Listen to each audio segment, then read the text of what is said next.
গোৱালপাৰা জিলা বা যিকোনো অসমৰ সকলোতে উন্নয়নটো সমগতিত হোৱা উচিত। আজি গুৱাহাটীৰ পৰা মানে এতিয়া ধৰি লওক এই আপোনাৰ জলেশ্বৰলৈ আহোঁতে আমাৰ প্ৰায় 8 ঘণ্টামান লাগিছে। এইটো 8 ঘণ্টাটো লগা কেতিয়াও কথা নহয়। জলেশ্বৰ গুৱাহাটীৰ মাজত কিমান খুব বেছি 160 কিলোমিটাৰ, 160 কিলোমিটাৰ আহোঁতে 8 ঘণ্টা লাগিছে। এইটো খুবেই দুৰ্ভাগ্যজনক। গতিকে অসমত উন্নয়নৰ মানে জোৱাৰ বৈছে বুলি মাননীয় মুখ্যমন্ত্ৰী ডাঙৰীয়া কৈ থাকে যদিও, গতিকে এই লখিমপুৰলৈ আহি পেলাই প্ৰমাণ হৈছে যে ইয়াতে উন্নয়নৰ গতি কিমান কেনেকুৱা দিশত আগবাঢ়িছে। গতিকে যি 160 কিলোমিটাৰ আহোঁতকৈ আমাৰ 8 ঘণ্টা সময় লাগিছে। গতিকে বাৰু চৰকাৰে এইটো ধৰি লওক তেওঁলোকৰ প্ৰচাৰটোতো চলাবই। গতিকে আমি ভাবোঁ যে সমগ্ৰ অসমতে মানে ৰাস্তা পদূলিবিলাক সমভাৱে মানে উন্নয়ন হোৱা উচিত।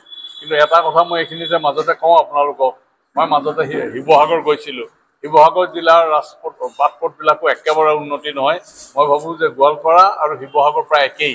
গতিকে আপোনালোকে এইটো মনত দুখ নকৰিব যে গোৱালপাৰাৰ কাৰণে আমাক অৱহেলিত কৰি ৰাখিছে নেকি। কিন্তু মই শিৱসাগৰত দেখিছোঁ শিৱসাগৰ বাট পথবিলাকো একেবাৰে বেয়া আপোনালোকৰ দৰেই।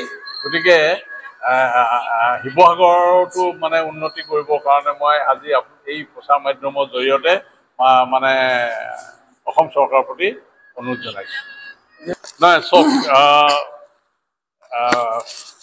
ছৈয়দ ছাদুল্লাহ চৰকাৰৰ দিনত অধিক শস্য ফলনৰ বাবেই বাংলাদেশৰ পূৰ্ববংগৰ পৰা মানুহখিনি আনিছিল। আৰু এই মানুহখিনিয়ে এতিয়ালৈকে কিন্তু কৃষি এনেকুৱা ধৰণৰ এটা জাগৰণ সৃষ্টি কৰিছে, কৃষিত তেওঁলোকে বিপ্লৱ সৃষ্টি কৰিছে। মই চৰ অঞ্চললৈ গৈছোঁ, কিছুদিন আগে আলুপটি চৰ, মাজৰ চৰ, এইবিলাক চৰত গৈছিলোঁ। তাত 1 ইঞ্চি মাটিও পৰি থকা নাই।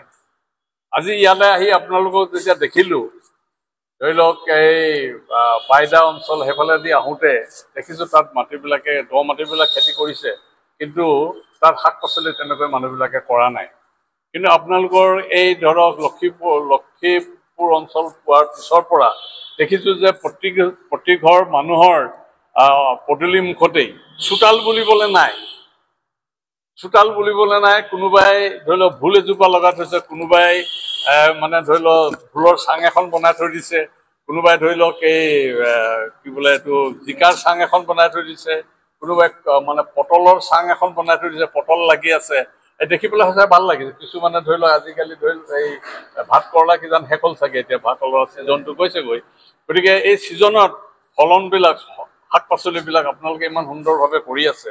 আজি মই এটা কথা ভাবি মানে দুখ লাগে যে উজনি অসমত যে সংখ্যালঘু মানুহৰ বিৰুদ্ধত এটা জনমত গঢ়ি তুলিবলৈ চেষ্টা কৰিছে।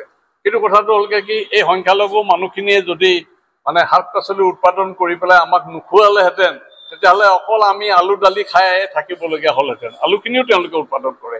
গতিকে আমি অন্ততঃ এই যিখিনি পৰিশ্ৰমী মানুহ, এই শ্ৰমটোক আমি অসমৰ উন্নয়নৰ ক্ষেত্ৰত কিয় ব্যৱহাৰ নকৰোঁ? মোৰ প্ৰশ্নটো এইটোৱেই যে চৰকাৰে অন্ততঃ এটা চেষ্টা কৰিব লাগে।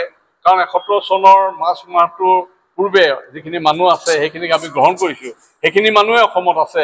গতিকে এই মানুহখিনিৰ যিটো শ্ৰম, এই শ্ৰমটোক আমি অসমৰ অৰ্থনৈতিক উন্নয়নৰ ক্ষেত্ৰত ব্যৱহাৰ কৰোঁ, তেতিয়াহে অসমখন প্ৰকৃততে পুনৰ অসম হিচাপে গঢ়ি তুলিব পাৰিম। সেইটোৱে মই বিশ্বাস কৰোঁ।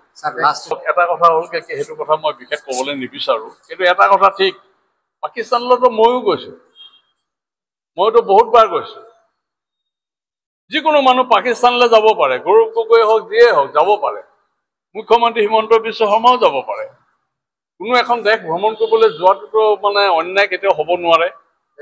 গতিকে এতিয়া এটা কথাটো হ'লগে কি, মানে এইটো এটা কথা হ'লগে ৰাজনৈতিক স্বাৰ্থ লৈ পেলাই তেওঁলোকে মানে দ্বন্দ্ব কৰি আছে। সেইটো ৰাজনীতিৰ কথা ৰাজনীতিবিদসকলে বুজিব।